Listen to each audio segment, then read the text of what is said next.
Hello, ഞാൻ നിങ്ങളുടെ സജീവതേ. ഇംഗ്ലീഷിലാണ് ഏറ്റവും നല്ല കൃതികളും ക്ലാസിക്കുകളും വന്നിട്ടുള്ളത്. ഇംഗ്ലീഷ് പഠിച്ചാൽ ഏറ്റവും വലിയ ഗുണം എന്ന് പറയുന്നതും അത് തന്നെയാണ്. ലോക ക്ലാസിക്കുകൾ, ലോകത്തിലെ ഏറ്റവും പ്രശസ്തമായ നോവലുകൾ, കൃതികളൊക്കെ വായിക്കാനുള്ള ഒരു ഭാഗ്യം ലഭിക്കും.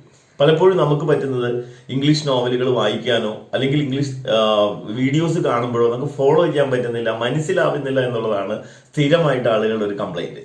പക്ഷെ അങ്ങനെയുള്ളവർക്ക് വേണ്ടിയിട്ടാണ് ഇന്നത്തെ എൻ്റെ വീഡിയോ. ഇതൊരു ക്ലാസ് ആയിട്ട് ചെയ്യാമെന്ന് ഞാൻ വിചാരിച്ചത്. ഒരു ക്ലാസ് ആയിട്ട് നിങ്ങൾ കാണണ്ട, നിങ്ങളിത് പലതവണ കാണുക. ടോൾസ്റ്റോയുടെ വിഖ്യാതനായ ടോൾസ്റ്റോയുടെ ഒരു കഥയാണിത്. ഇതിൽ മലയാളം ഓഡിയോ കൊടുത്തിട്ടുണ്ട്. ഇത് നമ്മൾ എടുത്തിരിക്കുന്ന ഓരോ വീഡിയോ കാണുകയും ഇതിന്റെ ഓഡിയോ നിങ്ങൾ കേൾക്കുകയും ചെയ്യുമ്പോൾ 2-3 പ്രാവശ്യം കേൾക്കുമ്പോൾ നിങ്ങൾക്ക് വളരെ ഭംഗിയായിട്ട് ഈ കഥ മനസ്സിലാവുകയും ചെയ്യും. ഇതുപോലെ തന്നെ നിങ്ങൾക്ക് ഫോളോ അപ്പ് ചെയ്യാനും പറ്റും. ഇതുപോലുള്ള കഥകൾ ഞാൻ വീണ്ടും ഇടുന്നതാണ്. ഇനിയും എൻ്റെ ചാനൽ സബ്സ്ക്രൈബ് ചെയ്തിട്ടില്ല എങ്കിൽ ഉടൻ സബ്സ്ക്രൈബ് ചെയ്യുക, ബെൽ ബട്ടൺ ക്ലിക്ക് ചെയ്യുക. Thank you very much. In the town of Vladimir lived a young merchant named Ivan Dmitrich Aksionov. Vladimir നഗരത്തിൽ ഇവാൻ അക്സിനോഫ് എന്നു പേരുള്ള ഒരു ചെറുപ്പക്കാരനായ കച്ചവടക്കാരൻ ജീവിച്ചിരുന്നു. He had 2 shops and a house of his own. അയാൾക്ക് സ്വന്തമായി 2 കടകളും ഒരു വീടുമുണ്ടായിരുന്നു. Aksionov was a handsome, fair-haired, curly-headed fellow, full of fun, and very fond of singing. സുന്ദരനായ, മനോഹരവും ചുരുണ്ടതുമായ മുടിയുള്ള, രസികനായ, പാട്ടുപാടുന്നതിൽ ആനന്ദം കണ്ടെത്തിയിരുന്ന ഒരാളായിരുന്നു അക്സിനോഫ്. When quite a young man he had been given to drink, and was riotous when he had had too much, but after he married he gave up drinking, except now and then. തൻ്റെ ചെറുപ്പകാലത്ത് അദ്ദേഹം മദ്യപിക്കുമായിരുന്നു. അമിതമായി മദ്യപിച്ചാൽ പ്രശ്നക്കാരനുമായിരുന്നു. എന്നാൽ വിവാഹശേഷം തൻ്റെ മദ്യപാനശീലം അദ്ദേഹം ഒഴിവാക്കി. വല്ലപ്പോഴും ഒരിക്കൽ കുറച്ചൊക്കെ കുടിക്കുമെന്ന് മാത്രം. One summer Aksionov was going to the Nizhny fair, and as he bade goodbye to his family his wife said to him, "Ivan Dmitrich, do not start today, I have had a bad dream about you." ഒരു വേനൽക്കാലത്ത് അക്സിനോഫ് Nizhny വ്യാപാരമേളയിൽ പങ്കെടുക്കാനായി ഒരുങ്ങി. തൻ്റെ വീട്ടുകാരോട് യാത്ര പറയാൻ ഒരുങ്ങുമ്പോൾ അദ്ദേഹത്തിൻ്റെ ഭാര്യ പറഞ്ഞു, "ഇവാൻ, ഇന്ന് പോകണ്ട. ഞാൻ താങ്കളെക്കുറിച്ച് ഒരു ദുസ്വപ്നം കണ്ടു." Aksionov laughed and said, ആക്സിനോഫ് ചിരിച്ചുകൊണ്ട് പറഞ്ഞു, "ഞാൻ വ്യാപാരമേളയിൽ എത്തിക്കഴിഞ്ഞാൽ അടിച്ചു പൊളിക്കും എന്നൊരു പേടിയുണ്ടല്ലേ?" His wife replied, "I do not know what I am afraid of, all I know is that I had a bad dream." അദ്ദേഹത്തിൻ്റെ ഭാര്യ മറുപടി പറഞ്ഞു, "എന്താണ് ഭയമെന്ന് എനിക്കറിയില്ല. എനിക്കൊരു ദുസ്വപ്നമുണ്ടായി എന്ന് മാത്രമേ എനിക്കറിയുകയുള്ളൂ." "I dreamt you returned from the town, and when you took off your cap I saw that your hair was quite grey." നിങ്ങൾ പട്ടണത്തിൽ നിന്ന് തിരിച്ചെത്തിയതായി ഞാൻ സ്വപ്നം കണ്ടു. നിങ്ങളുടെ തൊപ്പി ഊരി മാറ്റിയപ്പോൾ നിങ്ങളുടെ മുടിയെല്ലാം നരച്ചിരിക്കുന്നതായി ഞാൻ കണ്ടു. Aksionov laughed. "That's a lucky sign," said he. "See if I don't sell out all my goods, and bring you some presents from the fair." ആക്സിനോഫ് മന്ദഹസിച്ചു. "അതൊരു ഭാഗ്യലക്ഷണമാണല്ലോ," അയാൾ പറഞ്ഞു. "ഞാനെൻ്റെ ചരക്കുകൾ വിൽക്കുകയില്ലെന്നും നിനക്ക് വ്യാപാരമേളയിൽ നിന്ന് കുറച്ച് സമ്മാനങ്ങൾ കൊണ്ടുവരികയില്ല എന്നുള്ളതും കാത്തിരുത് കണ്ടോളൂ." So he said goodbye to his family, and drove away. കുടുംബത്തോട് യാത്ര പറഞ്ഞ് അയാൾ വാഹനം ഓടിച്ചു പോയി. When he had traveled halfway, he met a merchant whom he knew, and they put up at the same inn for the night. യാത്രയുടെ പാതിവഴിയിൽ തനിക്കറിയാവുന്ന ഒരു കച്ചവടക്കാരനെ അയാൾ കണ്ടുമുട്ടി. ഒരേ സത്രത്തിൽ തന്നെ രാത്രി 2 പേരും മുറിയെടുത്തു. They had some tea together, and then went to bed in adjoining rooms. അവർ ഒരുമിച്ച് ചായ കുടിച്ചു. ശേഷം തൊട്ടടുത്ത മുറികളിലേക്ക് ഉറങ്ങാൻ പോയി. It was not Aksionov's habit to sleep late, and, Wishing to travel while it was still cool, he aroused his driver before dawn, and told him to put in the horses. രാത്രി വൈകി ഉറങ്ങുക എന്നുള്ളത് അസ്കിനോഫിന് ശീലമുണ്ടായിരുന്നില്ല. തണുപ്പുള്ളപ്പോൾ തന്നെ യാത്ര ചെയ്യാൻ ആഗ്രഹിച്ചതിനാൽ പ്രഭാതത്തിന് മുമ്പായി തന്നെ തൻ്റെ വണ്ടിക്കാരനെ അദ്ദേഹം വിളിച്ചുണർത്തി കുതിരകളെ തയ്യാറാക്കി നിർത്താൻ ആവശ്യപ്പെട്ടു. Then he made his way across to the landlord of the inn, who lived in a cottage at the back, paid his bill, and continued his journey. പുറകുവശത്തായി താമസിക്കുന്ന സത്രമുടമസ്ഥൻ്റെ അടുത്തേക്ക് അദ്ദേഹം പോയി തൻ്റെ പണമടച്ചു യാത്ര തുടർന്നു. When he had gone about 25 miles, he stopped for the horses to be fed. 25 mile യാത്ര ചെയ്തതിന് ശേഷം കുതിരകൾക്ക് തീറ്റ കൊടുക്കാനായി അദ്ദേഹം തൻ്റെ യാത്ര നിർത്തി. Aksionov rested a while in the passage of the inn, then he stepped out into the porch and, ordering a samovar one to be heated, got out his guitar and began to play. കുറച്ചു നേരം സത്രത്തിലേക്കുള്ള വഴിയിൽ അക്സിനോഫ് വിശ്രമിച്ചു. സത്രത്തിൻ്റെ പോർച്ചിലേക്ക് അദ്ദേഹം ഇറങ്ങി. നല്ലൊരു ചൂടൻ ചായ order ചെയ്തു. അദ്ദേഹം തൻ്റെ ഗിറ്റാർ എടുത്ത് പ്ലേ ചെയ്യാൻ തുടങ്ങി. Suddenly a troika drove up with tinkling bells, and an official alighted, followed by 2 soldiers. പെട്ടെന്ന് മണികൾ അടിച്ചുകൊണ്ട് ഒരു കുതിരവണ്ടി അങ്ങോട്ടേക്ക് വന്നു. ഒരു ഉദ്യോഗസ്ഥനും 2 പട്ടാളക്കാരും അതിൽ നിന്നും ഇറങ്ങി. He came to Aksionov and began to question him, asking him who he was and when he came. അയാൾ അസ്കിനോഫിൻ്റെ അടുത്തേക്ക് വന്നു. അയാൾ അസ്കിനോഫിനോട് ആരാണ് അയാളെന്നും എപ്പോഴാണ് വന്നതെന്നും ചോദിക്കാൻ തുടങ്ങി. Aksionov answered him fully, and said, "Won't you have some tea with me?" എല്ലാ ചോദ്യങ്ങൾക്കും അസ്കിനോഫ് പൂർണ്ണമായും മറുപടി പറഞ്ഞു. എന്നിട്ട് പറഞ്ഞു, നമുക്കൊരു ചായ കുടിച്ചാലോ? But the official went on cross-questioning him and asking him, "Where did you spend last night? Were you alone, or with a fellow merchant? Did you see the other merchant this morning? Why did you leave the inn before dawn?" നിങ്ങൾ കഴിഞ്ഞ രാത്രി എവിടെയാണ് ചെലവഴിച്ചത്? നിങ്ങൾ ഒറ്റക്കായിരുന്നോ? കൂടെ വേറെ കച്ചവടക്കാരുണ്ടായിരുന്നോ? മറ്റേ കച്ചവടക്കാരനെ ഇന്ന് രാവിലെ നിങ്ങൾ കണ്ടിരുന്നോ? പ്രഭാതത്തിന് മുമ്പായി എന്തുകൊണ്ടാണ് നിങ്ങൾ സത്രം വിട്ടിറങ്ങിയത്? Aksionov wondered why he was asked all these questions, but he described all that had happened, and then added, തന്നോടെന്തിനാണ് ഈ ചോദ്യങ്ങൾ ചോദിക്കുന്നത്? അക്സിനോഫ് അത്ഭുതപ്പെട്ടു. എങ്കിലും എന്താണ് സംഭവിച്ചത് എന്ന് അയാൾ വിശദീകരിച്ചു. എന്നിട്ട് കൂട്ടിച്ചേർത്തു, "Why do you cross-question me as if I were a thief or a robber? I am traveling on business of my own, and there is no need to question me." ഞാനൊരു കള്ളനോ കൊള്ളക്കാരനോ എന്ന നിലയ്ക്ക് എന്നോടെന്തിനാണ് ചോദ്യങ്ങൾ ചോദിക്കുന്നത്? ഞാൻ എൻ്റെ സ്വന്തം ബിസിനസ്സിന് വേണ്ടി യാത്ര ചെയ്യുകയാണ്. എന്നെ ചോദ്യം ചെയ്യേണ്ട യാതൊരു ആവശ്യവുമില്ല. Then the official, calling the soldiers, said, "I am the police officer of this district, and I question you because the merchant with whom you spent last night has been found with his throat cut. We must search your things." Officer പട്ടാളക്കാരെ വിളിച്ചുകൊണ്ട് പറഞ്ഞു, ഞാൻ ഈ ജില്ലയിലെ police ഉദ്യോഗസ്ഥനാണ്. ഞാൻ ഈ ചോദ്യം ചോദിക്കാൻ ഒരു കാരണമുണ്ട്. കഴിഞ്ഞ ദിവസം നിങ്ങളുമായി രാത്രി ചെലവഴിച്ച ആ കച്ചവടക്കാരൻ കഴുത്ത് മുറിച്ച നിലയിൽ കൊല്ലപ്പെട്ടതായി കാണപ്പെട്ടിരിക്കുന്നു. ഞങ്ങൾക്ക് നിങ്ങളുടെ സാധനങ്ങളൊന്ന് പരിശോധിക്കണം. They entered the house. The soldiers and the police officer unstrapped Aksionov's luggage and searched it. Suddenly the officer drew a knife out of a bag, crying, "Whose knife is this?" അവർ വീട്ടിൽ പ്രവേശിച്ചു. പട്ടാളക്കാരും police ഓഫീസറും അക്സിനോഫിൻ്റെ luggage തുറന്ന് പരിശോധിച്ചു. പെട്ടെന്ന് ആ ഉദ്യോഗസ്ഥൻ ബാഗിൽ നിന്ന് ഒരു കത്തി പുറത്തെടുത്തു. ഇത് ആരുടെ കത്തിയാണ്? Aksionov looked, and seeing a blood-stained knife taken from his bag, he was frightened. How is it there is blood on this knife? ആക്സിനോവ് നോക്കി.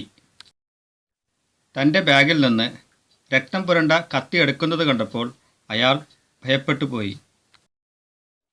ഈ കത്തിയിൽ എങ്ങനെയാണ് രക്തം വന്നത്? Aksionov tried to answer, but could hardly utter a word, and only stammered, I don't know, not mine. ആക്സിനോവ് മറുപടി പറയാൻ ശ്രമിച്ചു. പക്ഷേ ഒരു വാക്ക് പോലും ഉച്ചരിക്കാൻ കഴിഞ്ഞില്ല. അയാൾ വിക്കി. എനിക്കറിയില്ല, എൻ്റേതല്ല. Then the police officer said, this morning the merchant was found in bed with his throat cut. You are the only person who could have done it. Police ഉദ്യോഗസ്ഥൻ പറഞ്ഞു. ഇന്ന് രാവിലെ ആ കച്ചവടക്കാരൻ തൻ്റെ കിടക്കയിൽ കഴുത്ത് മുറിക്കപ്പെട്ടതായി കാണപ്പെട്ടു. നിങ്ങൾ മാത്രമേ അത് ചെയ്തിരിക്കാൻ സാധ്യതയുള്ളൂ. The house was locked from inside, and no one else was there. Here is this blood-stained knife in your bag, and your face and manner betray you. ആ വീട് അകത്തുനിന്ന് പൂട്ടിയതായിരുന്നു. വേറെ ആരും അവിടെ ഉണ്ടായിരുന്നില്ല താനും. നിങ്ങളുടെ ബാഗിലാണെങ്കിൽ ഇതാ രക്തം പുരണ്ട ഒരു കത്തി. നിങ്ങളുടെ മുഖവും പെരുമാറ്റ രീതിയും ഒന്നും മറച്ചു വെക്കുന്നില്ല. Tell me how you killed him, and how much money you stole. നിങ്ങൾ എങ്ങനെയാണ് അയാളെ കൊന്നതെന്ന് പറയൂ. എത്ര പണമാണ് താങ്കൾ മോഷ്ടിച്ചത്?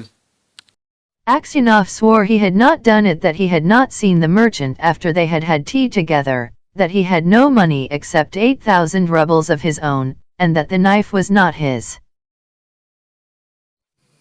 ആക്സിനോവ് ശപഥം ചെയ്തു പറഞ്ഞു. അയാളത് ചെയ്തിട്ടില്ല. ഒരുമിച്ച് ചായ കുടിച്ചതിന് ശേഷം ആ കച്ചവടക്കാരനെ കണ്ടിട്ടേയില്ല. തൻ്റേതായ 80,000 റൂബിളല്ലാതെ വേറൊരു പണവും അയാളുടെ പക്കലില്ല. ആ കത്തിയാണെങ്കിൽ അയാളുടേതല്ല താനും. But his voice was broken, his face pale, and he trembled with fear as though he were guilty. പക്ഷേ അയാളുടെ ശബ്ദത്തിന് പതർച്ചയുണ്ടായിരുന്നു. മുഖമാണെങ്കിൽ വിളറിയും കാണപ്പെട്ടു. കുറ്റവാളിയെപ്പോലെ അയാൾ ഭയം കൊണ്ട് വിറച്ചു. The police officer ordered the soldiers to bind Aksionov and to put him in the cart. ആക്സിനോഫിനെ ബന്ധിക്കാനും വണ്ടിയിലേക്കിടാനും പട്ടാളക്കാരോട് പോലീസ് ഉദ്യോഗസ്ഥൻ കൽപ്പിച്ചു. As they tied his feet together and flung him into the cart, Aksionov crossed himself and wept. അയാളുടെ കാലുകൾ കൂട്ടിക്കെട്ടി വണ്ടിയിലേക്കെറിഞ്ഞപ്പോൾ ആക്സിനോവ് കുരിശു വരയ്ക്കുകയും കരയുകയും ചെയ്തു. His money and goods were taken from him, and he was sent to the nearest town and imprisoned there. അയാളുടെ പണവും വസ്തുവകകളും അയാളിൽ നിന്ന് എടുത്തു മാറ്റപ്പെട്ടു. അയാളെ തൊട്ടടുത്തുള്ള പട്ടണത്തിലേക്ക് അയക്കുകയും അവിടെ തടവിലിടുകയും ചെയ്തു. Inquiries as to his character were made in Vladimir. The merchants and other inhabitants of that town said that in former days he used to drink and waste his time, but that he was a good man. അയാളുടെ സ്വഭാവം എങ്ങനെയാണെന്നറിയാൻ Vladimir പട്ടണത്തിൽ അന്വേഷണങ്ങൾ നടത്തപ്പെട്ടു. ആ പട്ടണത്തിലെ കച്ചവടക്കാരും നാട്ടുകാരും പറഞ്ഞു. നേരത്തെ അയാൾ മദ്യപിക്കുമായിരുന്നു, സമയം വെറുതെ കളയുമായിരുന്നു. എങ്കിലും അയാളൊരു നല്ല മനുഷ്യനായിരുന്നു. Then the trial came on. He was charged with murdering a merchant from Ryazan, and robbing him of 20,000 rubles. അയാളുടെ കുറ്റവിചാരണ സമയമായി. റിയാസാലിൽ നിന്നുള്ള ഒരു കച്ചവടക്കാരനെ കൊന്നതിനും അയാളുടെ 20,000 റൂബിളുകൾ മോഷ്ടിച്ചതിനും അയാൾ കുറ്റം ചുമത്തപ്പെട്ടു. His wife was in despair, and did not know what to believe. Her children were all quite small, one was a baby at her breast. അയാളുടെ ഭാര്യ വിഷാദത്തിലായി. എന്താണ് വിശ്വസിക്കേണ്ടതെന്ന് അവൾക്കറിയില്ലായിരുന്നു. അവളുടെ കുട്ടികളാണെങ്കിൽ തീരെ ചെറുതായിരുന്നു. ഒരു കുഞ്ഞ് മുല കുടിച്ചുകൊണ്ടിരിക്കുകയായിരുന്നു. Taking them all with her, she went to the town where her husband was in jail. At first she was not allowed to see him, but, after much begging, she obtained permission from the officials, and was taken to him. തൻ്റെ കുഞ്ഞുങ്ങളെയും എടുത്ത് അവൾ ഭർത്താവ് തടവിലാക്കപ്പെട്ടിരുന്ന പട്ടണത്തിലേക്ക് പോയി. ആദ്യം അയാളെ കാണാൻ അവൾക്ക് അനുമതി ലഭിച്ചില്ല. ഒരുപാട് യാചനകൾക്ക് ശേഷം ഉദ്യോഗസ്ഥരിൽ നിന്ന് അവൾക്ക് അനുവാദം കിട്ടി. അവളെ അയാളുടെ അടുത്തേക്ക് കൊണ്ടുപോയി. When she saw her husband in prison dress and in chains, shut up with thieves and criminals, she fell down, and did not come to her senses for a long time. Jail വസ്ത്രം ധരിച്ച ചങ്ങലകളിൽ ബന്ധിപ്പിക്കപ്പെട്ട കള്ളന്മാരോടും കുറ്റവാളികളോടൊപ്പം അടക്കപ്പെട്ട ഭർത്താവിനെ കണ്ടപ്പോൾ അവൾ ബോധം കെട്ട് വീണു. കുറേ നേരത്തേക്ക് അവൾക്ക് ബോധം വീണ് കിട്ടിയില്ല. Then she drew her children to her, and sat down near him. She told him of things at home, and asked about what had happened to him. ശേഷം അവൾ തൻ്റെ കുഞ്ഞുങ്ങളെ തന്നിലേക്ക് അടുപ്പിച്ചു. അയാളുടെ അടുത്തിരുന്നു. വീട്ടുകാര്യങ്ങൾ പറഞ്ഞു. എന്താണ് സംഭവിച്ചതെന്ന് അയാളോട് ചോദിച്ചു. He told her all, and she asked, "What can we do now?" അയാൾ അവളോടെല്ലാം പറഞ്ഞു. അവൾ ചോദിച്ചു, നമുക്കിനി എന്തു ചെയ്യാൻ കഴിയും? "We must petition the Tsar not to let an innocent man perish." His wife told him that she had sent a petition to the Tsar, but that it had not been accepted. ഒരു നിരപരാധിയായ മനുഷ്യനെ നശിക്കാൻ അനുവദിക്കരുതെന്ന് കാണിച്ചുകൊണ്ട് sir ചക്രവർത്തിക്ക് ഒരു നിവേദനം കൊടുക്കണം. അയാളുടെ ഭാര്യ പറഞ്ഞു. അവൾ സാർ ചക്രവർത്തിക്ക് ഒരു പരാതി അയച്ചിരുന്നു, പക്ഷേ അത് സ്വീകരിക്കപ്പെട്ടില്ല. Aksionov did not reply, but only looked downcast. ആക്സിനോഫിന് മറുപടി ഉണ്ടായിരുന്നില്ല. അയാൾ നിരാശനായി കാണപ്പെട്ടു. Then his wife said, "It was not for nothing I dreamt your hair had turned gray. You remember? You should not have started that day." അയാളുടെ ഭാര്യ പറഞ്ഞു, വെറുതെയല്ല ഞാൻ നിങ്ങളുടെ മുടി നരക്കുന്നത് സ്വപ്നം കണ്ടത്. ഓർക്കുന്നുണ്ടോ? നിങ്ങളന്ന് യാത്ര പുറപ്പെടാനേ പാടില്ലായിരുന്നു. And passing her fingers through his hair, she said, "Vanya dearest, tell your wife the truth. Was it not you who did it?" അയാളുടെ മുടികളിലൂടെ വിരലോടിച്ചുകൊണ്ട് അവൾ പറഞ്ഞു, പ്രിയപ്പെട്ട വാന്യ, നിങ്ങളുടെ ഭാര്യയോട് സത്യം പറയൂ. നിങ്ങളല്ലായിരുന്നോ അത് ചെയ്തത്? "So you, too, suspect me," said Aksionov, and hiding his face in his hands, he began to weep. നീയും എന്നെ സംശയിക്കുന്നോ? അക്സിനോഫ് പറഞ്ഞു. തൻ്റെ മുഖം പൊത്തിപ്പിടിച്ചുകൊണ്ട് അയാൾ കരയാൻ തുടങ്ങി. Then a soldier came to say that the wife and children must go away, and Aksionov said goodbye to his family for the last time. അന്നേരം ഭാര്യയോടും മക്കളോടും പോകാൻ പറയാനായി അവിടേക്ക് ഒരു പട്ടാളക്കാരൻ വന്നു. ആക്സിനോഫ് അവസാനമായി തൻ്റെ കുടുംബത്തോട് യാത്ര പറഞ്ഞു. When they were gone, Aksionov recalled what had been said, and when he remembered that his wife also had suspected him. അവർ പോയി കഴിഞ്ഞപ്പോൾ എന്താണ് പറഞ്ഞതെന്ന് അക്സിനോഫിൻ്റെ ഓർമ്മയിലേക്ക് വന്നു. തൻ്റെ ഭാര്യയും തന്നെ സംശയിക്കുന്നുവെന്ന് അയാൾ ഓർത്തു. He said to himself, "It seems that only God can know the truth. It is to him alone we must appeal, and from him alone expect mercy." അയാൾ സ്വയം പറഞ്ഞു, ദൈവത്തിന് മാത്രമേ സത്യമറിയാൻ കഴിയുകയുള്ളൂ എന്ന് തോന്നുന്നു. അവനോട് മാത്രമേ നാം അപേക്ഷിക്കേണ്ടതുള്ളൂ. അവനിൽ നിന്ന് മാത്രമേ കാരുണ്യം പ്രതീക്ഷിക്കേണ്ടതുമുള്ളൂ. And Aksionov wrote no more petitions, gave up all hope, and only prayed to God. അക്സിനോഫ് കൂടുതലായി നിവേദനങ്ങളൊന്നും എഴുതിയില്ല. എല്ലാ പ്രതീക്ഷകളും ഉപേക്ഷിച്ചു. ദൈവത്തോട് മാത്രം പ്രാർത്ഥിച്ചു. Aksionov was condemned to be flogged and sent to the mines. So he was flogged with a knout, and when the wounds made by the knout were healed, he was driven to Siberia with other convicts. അയാളെ ചാട്ടവാറിനടിക്കാനും ഖനികളിലേക്ക് അയക്കാനും വിധിക്കപ്പെട്ടു. അങ്ങനെ അയാൾ ചാട്ടവാറിനടിക്കപ്പെട്ടു. ചാട്ട കൊണ്ടുള്ള മുറിവുകൾ ഉണങ്ങിക്കഴിഞ്ഞപ്പോൾ അയാളെ സൈബീരിയയിലേക്ക് മറ്റു കുറ്റവാളികളോടൊപ്പം അയക്കപ്പെടുകയും ചെയ്തു. For 26 years Aksionov lived as a convict in Siberia. His hair turned white as snow and his beard grew long, thin, and gray. All his mirth went, he stooped, he walked slowly, spoke little, and never laughed, but he often prayed. 26 വർഷത്തോളം ആക്സിനോവ് സൈബീരിയയിൽ ഒരു കുറ്റവാളിയായി കഴിഞ്ഞു. അയാളുടെ മുടി മഞ്ഞുപോലെ വെളുത്തു. അയാളുടെ താടി നീണ്ടു നരച്ചു. അയാളുടെ എല്ലാ സന്തോഷവും നഷ്ടപ്പെട്ടിരുന്നു. അയാൾക്ക് കൂനുണ്ടായി. വളരെ സാവധാനമാണ് അയാൾ നടന്നത്. സംസാരമാണെങ്കിൽ വളരെ കുറവും.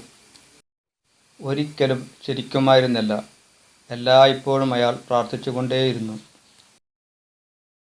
In prison, Aksionov learned to make boots, and earned a little money. With that he bought the lives of the saints. ജയിലിൽ വെച്ച് ആസ്കിനോഫ് ബൂട്ടുകൾ ഉണ്ടാക്കാൻ പഠിച്ചു. കുറച്ച് കാശ് സമ്പാദിച്ചു. അത് വെച്ച് പുണ്യാളന്മാരുടെ ജീവിതങ്ങൾ എന്ന പുസ്തകം വാങ്ങിച്ചു. He read this book when there was light enough in the prison, and on Sundays in the prison church he read the lessons and sang in the choir, for his voice was still good. ആവശ്യത്തിന് വെളിച്ചമുണ്ടായിരിക്കുമ്പോൾ ജയിലിൽ വെച്ച് അയാൾ ഈ പുസ്തകം വായിക്കുമായിരുന്നു. Jail പള്ളിയിൽ അയാൾ പാഠങ്ങൾ വായിച്ചു. പള്ളിയിലെ കൊയറിൽ അയാൾ പാട്ടുപാടി. കാരണം അയാളുടെ ശബ്ദം അപ്പോഴും നല്ലതായിരുന്നു. The prison authorities liked Aksionov for his meekness, and his fellow prisoners respected him. They called him grandfather, and the saint. അയാളുടെ പാവത്തം കണ്ട് ജയിൽ അധികൃതർ അയാളെ ഇഷ്ടപ്പെട്ടു. കൂടെയുള്ള തടവുപുള്ളികൾ അയാളെ ബഹുമാനിച്ചു. അവർ അയാളെ മുത്തശ്ശനെന്നും പുണ്യാളനെന്നും വിളിച്ചു. When they wanted to petition the prison authorities about anything, they always made Aksionov their spokesman. Jail അധികൃതരോട് എന്തെങ്കിലും പരാതിപ്പെടാനുണ്ടെങ്കിൽ അവർ അയാളെ അവരുടെ വക്താവാക്കി മാറ്റി. And when there were quarrels among the prisoners they came to him to put things right, and to judge the matter. Jail പുള്ളികൾ തമ്മിൽ എന്തെങ്കിലും വഴക്കുണ്ടായാൽ കാര്യങ്ങൾ നേരെയാക്കാനും ഒരു തീർപ്പ് കൽപ്പിക്കാനും അവർ അയാളെ തേടിയെത്തി. No news reached Aksionov from his home, and he did not even know if his wife and children were still alive. തൻ്റെ വീട്ടിൽ നിന്നുള്ള ഒരു വിവരവും അക്സിനോഫിലേക്ക് എത്തിയില്ല. തൻ്റെ മക്കളും കുട്ടികളും ഇപ്പോഴും ജീവിച്ചിരിക്കുന്നുണ്ടോ എന്ന് പോലും അയാൾ അറിഞ്ഞില്ല. One day a fresh gang of convicts came to the prison. In the evening the old prisoners collected round the new ones and asked them what towns or villages they came from, and what they were sentenced for. ഒരു ദിവസം ജയിലിലേക്ക് ഒരു പുതിയ സംഘം തടവുപുള്ളികളെത്തി. വൈകുന്നേരം പഴയ തടവുകാർ പുതിയവരുടെ ചുറ്റും കൂട്ടം കൂടിയിരുന്നു. ഏത് നഗരത്തിൽ നിന്ന് അല്ലെങ്കിൽ ഗ്രാമത്തിൽ നിന്ന് അവർ വന്നു എന്നും എന്തിനാണ് അവർ ശിക്ഷിക്കപ്പെട്ടതെന്നും അവരോട് ചോദിച്ചു. Among the rest Aksionov sat down near the newcomers, and listened with downcast air to what was said. മറ്റുള്ളവരോടൊപ്പം പുതിയ തടവുകാരുടെ സമീപത്തായി ആക്സിനോഫ് ഇരുന്നു. ഒരു നിസ്സംഗഭാവത്തോടെ അവർ പറയുന്നതെല്ലാം കേട്ടുകൊണ്ടിരുന്നു. One of the new convicts, a tall, strong man of 60, with a closely cropped gray beard, was telling the others what he had been arrested for. തടവുകാരിൽ ഒരാൾ, ഉയരമുണ്ട്, കരുത്തനായ ഒരു 60കാരൻ, വെട്ടിനിർത്തിയ കുറ്റിത്താടിയുള്ളയാൾ. അയാൾ താൻ എന്തിനാണ് അറസ്റ്റ് ചെയ്യപ്പെട്ടതെന്ന് മറ്റുള്ളവരോട് പറയുകയായിരുന്നു. Well, friends, he said, I only took a horse that was tied to a sledge, and I was arrested and accused of stealing.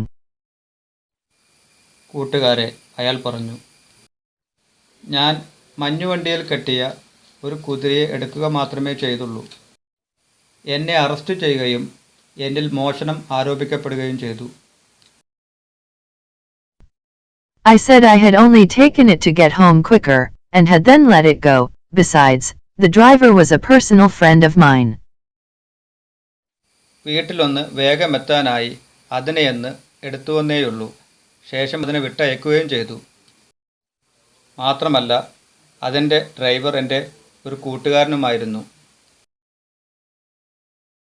So I said, it's all right.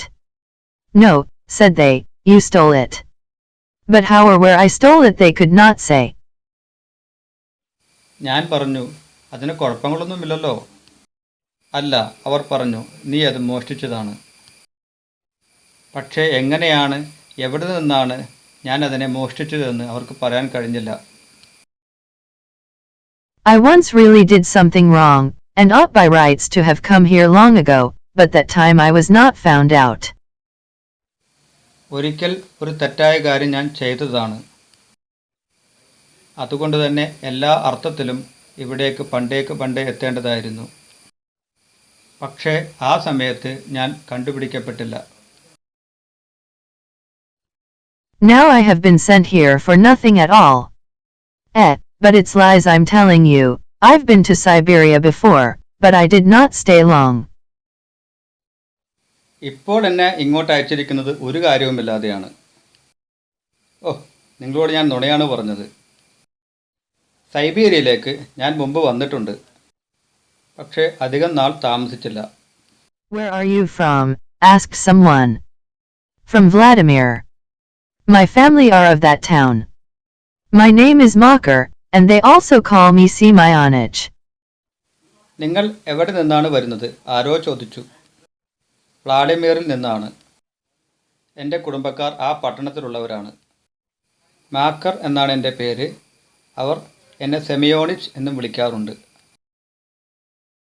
Aksionov raised his head and said, Tell me, Simayonich, do you know anything of the merchants Aksionov, of Vladimir? Are they still alive? ആക്സിനോഫ് തൻ്റെ തല ഉയർത്തി എന്നിട്ട് പറഞ്ഞു, സെമിയോണിച്ച്, എന്നോട് പറയൂ, വ്ളാഡിമിറിലെ കച്ചവടക്കാരായ ആക്സിനോഫുകളെക്കുറിച്ച് നിങ്ങൾക്ക് എന്തെങ്കിലും അറിയാമോ? അവർ ഇപ്പോഴും ജീവിച്ചിരിക്കുന്നുണ്ടോ? Know them? Of course I do. The Aksionovs are rich, though their father is in Siberia, a sinner like ourselves, it seems. As for you, Granddad, how did you come here? അവരെ അറിയാമെന്നോ? തീർച്ചയായിട്ടും അറിയാം. ആക്സിനോഫുകൾ പണക്കാരാണ്. അവിടെ അച്ഛൻ സൈബീരിയയിലാണെങ്കിലും നമ്മളെപ്പോലെ ഒരു കുറ്റവാളിയാണെന്ന് തോന്നുന്നു. അല്ല മുത്തശ്ശ, നിങ്ങളെങ്ങനെ ഇവിടെ എത്തി? Aksionov did not like to speak of his misfortune.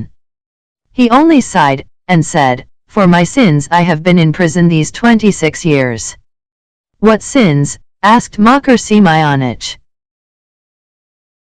തൻ്റെ ദൗർഭാഗ്യത്തെക്കുറിച്ച് സംസാരിക്കാൻ ആക്സിനോഫ് ഇഷ്ടപ്പെട്ടില്ല.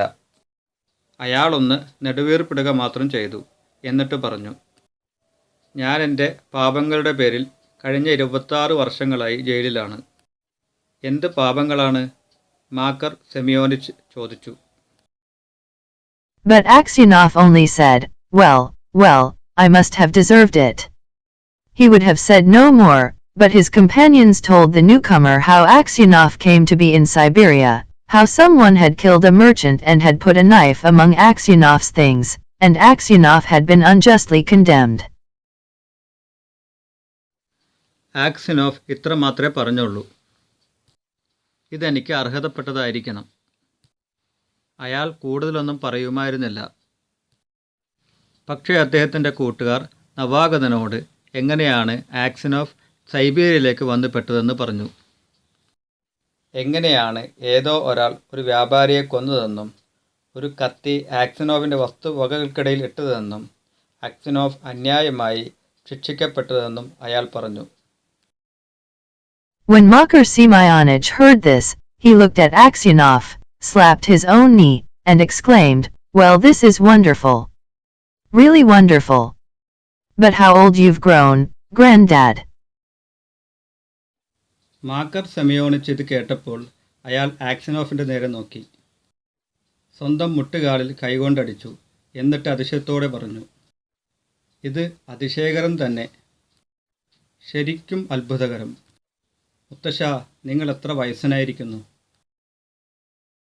The others asked him why he was so surprised, and where he had seen Aksionov before, but Makar Semyonich did not reply. നിങ്ങൾ എന്തുകൊണ്ടാണ് ഇത്ര അതിശയിക്കുന്നതെന്നും എവിടെ വെച്ചാണ് ആക്സിനോഫിനെ മുമ്പ് കണ്ടതെന്നും മറ്റുള്ളവർ അയാളോട് ചോദിച്ചു. പക്ഷേ മാക്കർ മറുപടി പറഞ്ഞില്ല. He only said, "It's wonderful that we should meet here, lads." These words made Aksionov wonder whether this man knew who had killed the merchant. അയാൾ ഇത്രയേ പറഞ്ഞുള്ളൂ, കുട്ടികളെ, ഞങ്ങൾ എവിടെ വെച്ച് കണ്ടുമുട്ടണമെന്നുള്ളത് അത്ഭുതകരം തന്നെയാണ്. ഈ വാക്കുകൾ കേട്ടപ്പോൾ ആക്സിനോഫിന് വ്യാപാരിയെ കൊന്നയാളെ ഇയാൾക്കറിയുമോ എന്നുള്ള ചിന്ത വന്നു. So he said, "Perhaps, Semyonich, you have heard of that affair, or maybe you've seen me before. How could I help hearing? The world's full of rumors. But it's long ago, and I've forgotten what I heard." അതുകൊണ്ട് അയാൾ പറഞ്ഞു, സെമിയോണിച്ച്, ഒരുപക്ഷെ നിങ്ങൾ ആ സംഭവത്തെക്കുറിച്ച് കേട്ടിട്ടുണ്ടോ, അല്ലെങ്കിൽ നിങ്ങൾ എന്നെ ഇതിനു മുമ്പ് കണ്ടിട്ടുണ്ടോ? എങ്ങനെ ഞാൻ കേൾക്കാതിരിക്കും? ലോകം മുഴുവനും ഊഹാപോഹങ്ങൾ കൊണ്ട് നിറഞ്ഞതാണ്. ഇത് ഒരുപാട് കാലം മുമ്പാണ്. എന്താണ് കേട്ടതെന്ന് ഞാൻ മറന്നുപോയി. "Perhaps you heard who killed the merchant?" asked Aksionov. Makar Semyonich laughed, and replied, "It must have been him in whose bag the knife was found." ആരാണ് വ്യാപാരിയെ കൊന്നതെന്ന് നിങ്ങൾ കേട്ടിട്ടുണ്ടോ? ആക്സിനോഫ് ചോദിച്ചു. മാക്കർ സെമിയോണിച്ച് ചിരിച്ചു. എന്നിട്ട് മറുപടി പറഞ്ഞു, അയാളുടെ ബാഗിലായിരുന്നിരിക്കണം ഒരുപക്ഷെ കത്തി കണ്ടെത്തിയത്. "If someone else hid the knife there, he's not a thief till he's caught, as the saying is. How could anyone put a knife into your bag while it was under your head? It would surely have woke you up." മറ്റൊരാളാണ് കത്തി ഒളിപ്പിച്ചതെങ്കിൽ പിടിക്കപ്പെടുന്നതുവരെ അയാളൊരു കള്ളനല്ല എന്നൊരു പറച്ചിലുണ്ടല്ലോ. നിങ്ങളുടെ തലയുടെ അടിയിലുണ്ടായിരുന്ന ബാഗിലേക്ക് എങ്ങനെയാണ് ഒരാൾക്ക് കത്തിയിടാൻ കഴിയുക? അത് നിങ്ങളെ ഉണർത്തുമായിരുന്നില്ലേ? When Aksionov heard these words, he felt sure this was the man who had killed the merchant. He rose and went away. All that night Aksionov lay awake. ഈ വാക്കുകൾ കേട്ടപ്പോൾ ആക്സിനോഫിന് ഉറപ്പായി ഇയാളായിരിക്കണം വ്യാപാരിയെ കൊന്നതെന്ന്. അയാൾ എഴുന്നേറ്റ് അവിടെ നിന്ന് പോയി. അന്ന് രാത്രി മുഴുവനും അയാൾ ഉറങ്ങാതെ കിടന്നു. He felt terribly unhappy, and all sorts of images rose in his mind. There was the image of his wife as she was when he parted from her to go to the fair. അയാൾക്ക് അങ്ങേയറ്റം അസന്തുഷ്ടി തോന്നി. എല്ലാ തരത്തിലുള്ള ചിത്രങ്ങളും അയാളുടെ മനസ്സിൽ ഉയർന്നു. വ്യാപാരമേളയ്ക്ക് വേണ്ടി പുറപ്പെട്ടപ്പോൾ കണ്ട ഭാര്യയുടെ ചിത്രം അയാളുടെ മനസ്സിലേക്ക് വന്നു. He saw her as if she were present, her face and her eyes rose before him. He heard her speak and laugh. അവളുടെ സാമീപ്യം അവിടെ ഉള്ളതുപോലെ അയാൾ കണ്ടു. അവളുടെ മുഖവും കണ്ണുകളും അയാളുടെ മുമ്പിൽ ഉയർന്നു. അവൾ സംസാരിക്കുന്നതും ചിരിക്കുന്നതും അയാൾ കേട്ടു. Then he saw his children, quite little, as they were at that time, one with a little cloak on, another at his mother's breast. ശേഷം അയാൾ തൻ്റെ മക്കളെ കണ്ടു. ആ സമയത്തുള്ളതുപോലെ കുഞ്ഞുങ്ങളായിട്ട്. ഒരാൾ ചെറിയ ഒരു ഉടുപ്പിട്ടിരിക്കുന്നു, മറ്റൊരാൾ അമ്മയുടെ മാറിടത്തിൽ. And then he remembered himself as he used to be young and merry. He remembered how he sat playing the guitar in the porch of the inn where he was arrested, and how free from care he had been. താൻ എങ്ങനെയായിരുന്നു എന്നയാൾ അപ്പോൾ ഓർത്തു, യുവത്വത്തോടെയും സന്തോഷത്തോടെയും. താൻ arrest ചെയ്യപ്പെട്ട സത്രത്തിൻ്റെ പോർച്ചിൽ ഗിറ്റാറും വായിച്ചുകൊണ്ട് താൻ ഇരുന്നത് അയാൾ ഓർത്തു. എത്ര ശ്രദ്ധയില്ലാതെയാണ് താൻ ഇരുന്നതെന്നും. He saw, in his mind, the place where he was flogged, the executioner, and the people standing around, the chains, the convicts, all the 26 years of his prison life, and his premature old age. തനിക്ക് ചാട്ടവാറടി കിട്ടിയ സ്ഥലത്തെയും അത് നടത്തിയയാളെയും തൻ്റെ ചുറ്റിനും കൂടിയ ആളുകളെയും അയാൾ തൻ്റെ മനസ്സിൽ കണ്ടു. ചങ്ങലകൾ, കുറ്റവാളികൾ, 26 വർഷത്തെ തൻ്റെ ജയിൽ ജീവിതം, തൻ്റെ അകാല വാർദ്ധക്യം എല്ലാം അയാൾ കണ്ടു. The thought of it all made him so wretched that he was ready to kill himself. ഈ ചിന്തകളെല്ലാം അയാളെ അങ്ങേയറ്റം നിരാശയുടെ പടുകുഴിയിലേക്ക് എത്തിച്ചു. അയാൾക്ക് ആത്മഹത്യ ചെയ്യണം എന്നുവരെ തോന്നി. And it's all that villain's doing, thought Aksionov. And his anger was so great against Makar Simeonich that he longed for vengeance, even if he himself should perish for it. ഇതിനെല്ലാം ആ വില്ലനാണ് കാരണം, ആക്സിനോഫ് കരുതി. മാക്കർ സെമിയോണിച്ചിനോട് പ്രതികാരം ചെയ്യാൻ മാത്രം തോന്നും വിധം ഉയർന്നതായിരുന്നു അയാളുടെ ദേഷ്യം. അതിനുവേണ്ടി അയാൾ സ്വയം നശിക്കേണ്ടി വന്നാലും. He kept repeating prayers all night, but could get no peace. During the day he did not go near Makar Simeonich, nor even look at him. അയാൾ രാത്രി മുഴുവനും നിരന്തരം പ്രാർത്ഥനയിൽ മുഴുകി. പക്ഷേ അയാൾക്ക് സമാധാനം കണ്ടെത്താൻ കഴിഞ്ഞില്ല. പകൽ സമയത്ത് അയാൾ മാക്കർ സെമിയോണിച്ചിൻ്റെ അടുത്തേക്ക് പോവുകയോ അയാളുടെ നേരെ നോക്കുകയോ പോലും ചെയ്തില്ല. A fortnight passed in this way. Aksionov could not sleep at nights, and was so miserable that he did not know what to do. ഒരു 2 ആഴ്ചക്കാലം ഇങ്ങനെ കടന്നുപോയി. ആക്സിനോഫിന് രാത്രികളിൽ ഉറങ്ങാൻ കഴിയുമായിരുന്നില്ല. എന്താണ് ചെയ്യേണ്ടതെന്ന് അറിയാൻ കഴിയാത്തതും ദുരിതത്തിലായിരുന്നു അയാൾ. One night as he was walking about the prison he noticed some earth that came rolling out from under one of the shelves on which the prisoners slept. ഒരു ദിവസം രാത്രി അയാൾ ജയിൽ പരിസരത്തിലൂടെ നടക്കുകയായിരുന്നു. ജയിൽ പുള്ളികൾ ഉറങ്ങുന്ന ഷെൽഫുകളിൽ ഒന്നിൻ്റെ അടിയിൽ നിന്ന് കുറച്ച് മണ്ണ് പുറത്തേക്ക് വരുന്നത് അയാളുടെ ശ്രദ്ധയിൽപ്പെട്ടു. He stopped to see what it was. Suddenly Makar Simeonich crept out from under the shelf, and looked up at Aksionov with frightened face. അതെന്താണെന്നറിയാൻ അയാൾ അവിടെ നിന്നു. പെട്ടെന്ന് മാക്കർ സെമിയോണിച്ച് ആ ഷെൽഫിൻ്റെ അടിയിൽ നിന്ന് പുറത്തേക്ക് വന്നു. മുഖമുയർത്തി നോക്കിയപ്പോൾ ആക്സിനോഫിനെ കണ്ട് അയാളുടെ മുഖത്ത് ഭയമുണ്ടായി. Aksionov tried to pass without looking at him, but Makar seized his hand and told him that he had dug a hole under the wall, getting rid of the earth by putting it into his high boots, and emptying it out every day on the road when the prisoners were driven to their work. അത് ശ്രദ്ധിക്കാതെ കടന്നുപോകാൻ ആക്സിനോഫ് ശ്രമിച്ചു. പക്ഷേ മാക്കർ അയാളുടെ കയ്യിൽ കയറി പിടിച്ചു. താൻ മതിലിനടിയിൽ ഒരു ദ്വാരമുണ്ടാക്കുകയാണെന്ന് ആക്സിനോഫിനോട് അയാൾ പറഞ്ഞു. തൻ്റെ ഹൈബോട്ടുകളിൽ നിറച്ചാണ് മണ്ണ് അയാൾ ഒഴിവാക്കുന്നത്. തടവ് പുള്ളികളെ ജോലിക്ക് കൊണ്ടുപോകുമ്പോൾ അയാൾ ഈ മണ്ണ് റോഡിൽ ഉപേക്ഷിക്കും. Just you keep quiet, old man, and you shall get out too. If you blab they'll flog the life out of me, but I will kill you first.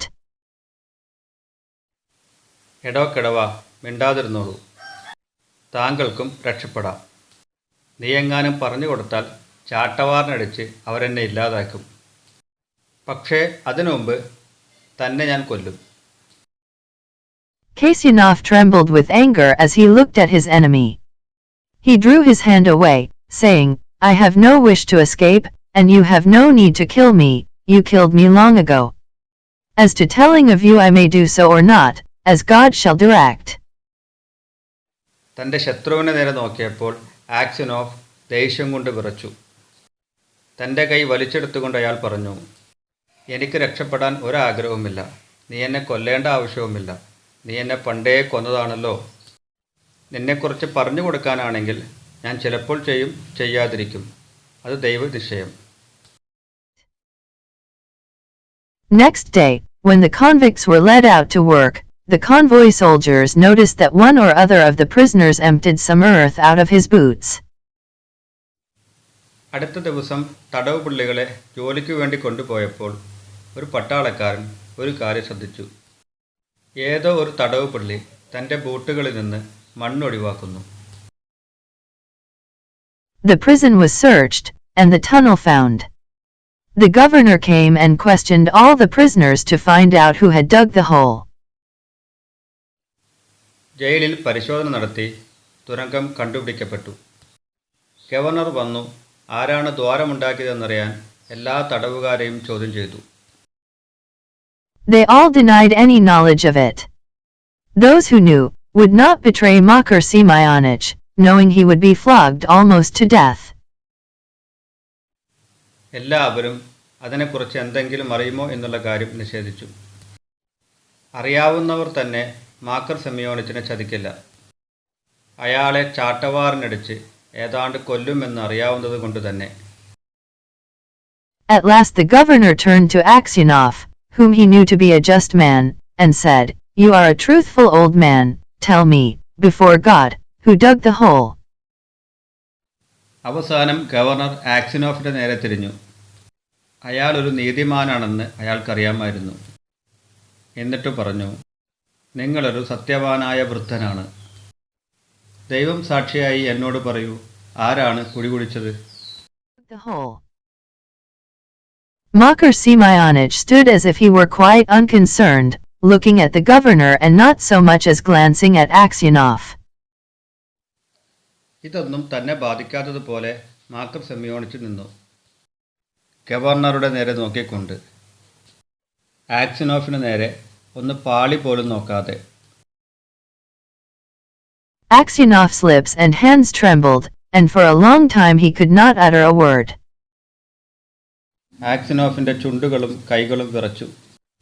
കുറേ നേരത്തേക്ക് അയാൾക്ക് ഒരു വാക്കുപോലും ഉച്ചരിക്കാൻ കഴിഞ്ഞില്ല. He thought, why should I screen him who ruined my life? Let him pay for what I have suffered. But if I tell, they will probably flog the life out of him and maybe I suspect him wrongly. And, after all, what good would it be to me? അയാൾ ചിന്തിച്ചു, എൻ്റെ ജീവിതം നശിപ്പിച്ച അയാളെ ഞാനെന്ത് സംരക്ഷിക്കണം? ഞാൻ അനുഭവിച്ചതിൻ്റെ വില അയാൾ കൊടുക്കട്ടെ. പക്ഷെ ഞാൻ പറയുകയാണെങ്കിൽ അയാൾ അവരെ ചാട്ടവാറിനടിച്ച് ജീവശവമാക്കി മാറ്റും. ഒരുപക്ഷെ അയാൾ ഞാൻ തെറ്റായി സംശയിക്കുന്നതാണെങ്കിലോ?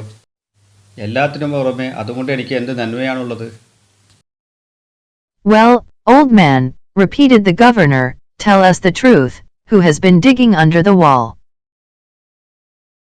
ശ്രദ്ധിക്കൂ കിഴവ, ഗവർണർ ആവർത്തിച്ചു. ഞങ്ങളോട് സത്യം പറയൂ. ആരാണ് മതിലിനടിയിലൂടെ കുഴിച്ചുകൊണ്ടിരുന്നത്?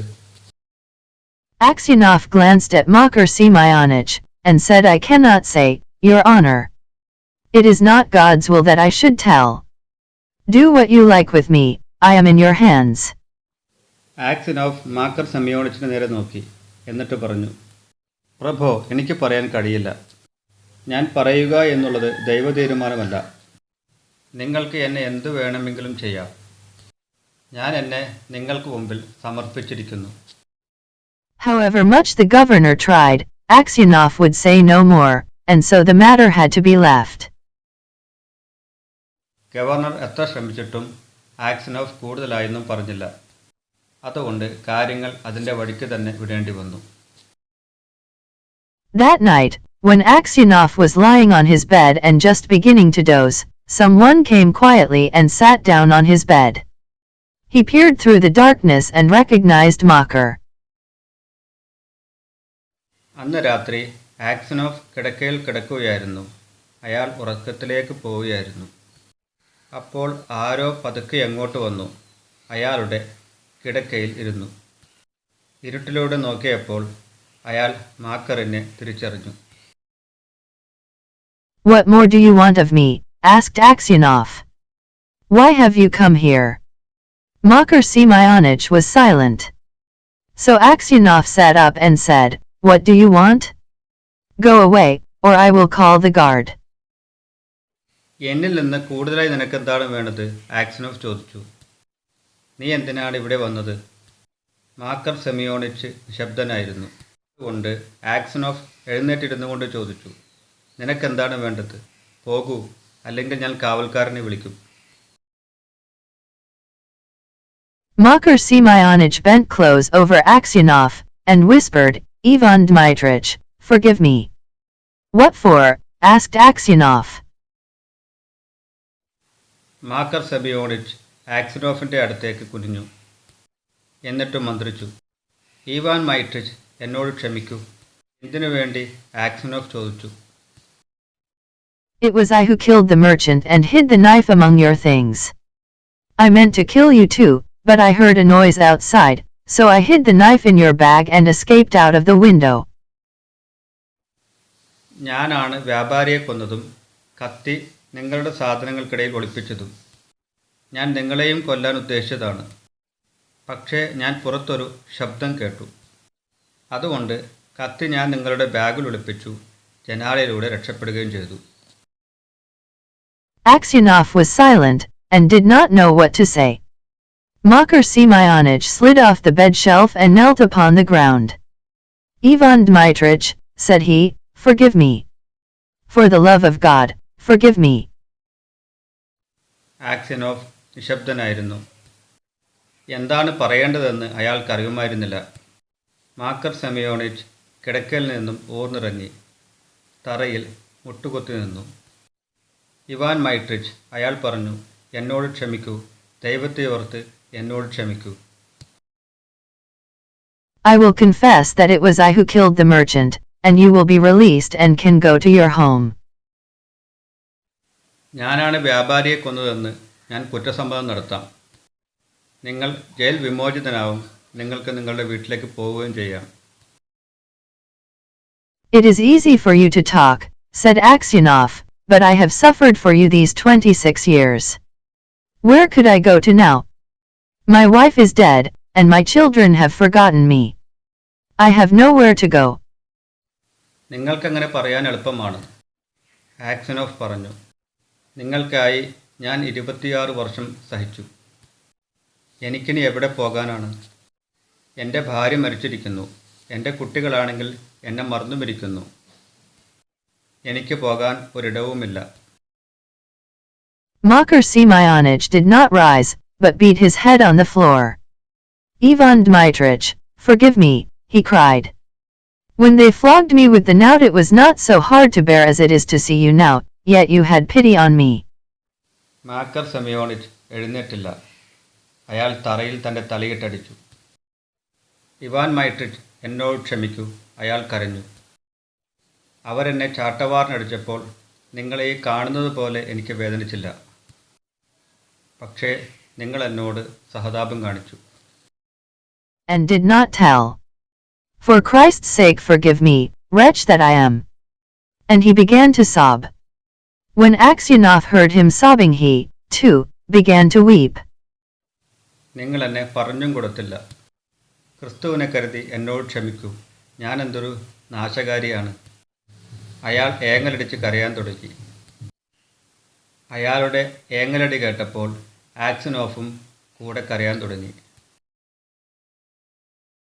God will forgive you, said he.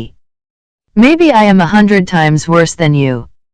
And at these words his heart grew light, and the longing for home left him. ദൈവം നിങ്ങളോട് ക്ഷമിക്കും, അയാൾ പറഞ്ഞു. ഒരുപക്ഷെ ഞാൻ നിങ്ങളെക്കാൾ 100 ഇരട്ടി മോശമായിരുന്നിരിക്കാം. ഈ വാക്കുകളോടെ അയാളുടെ ഹൃദയത്തിൽ ലാഘവം കൈവന്നു.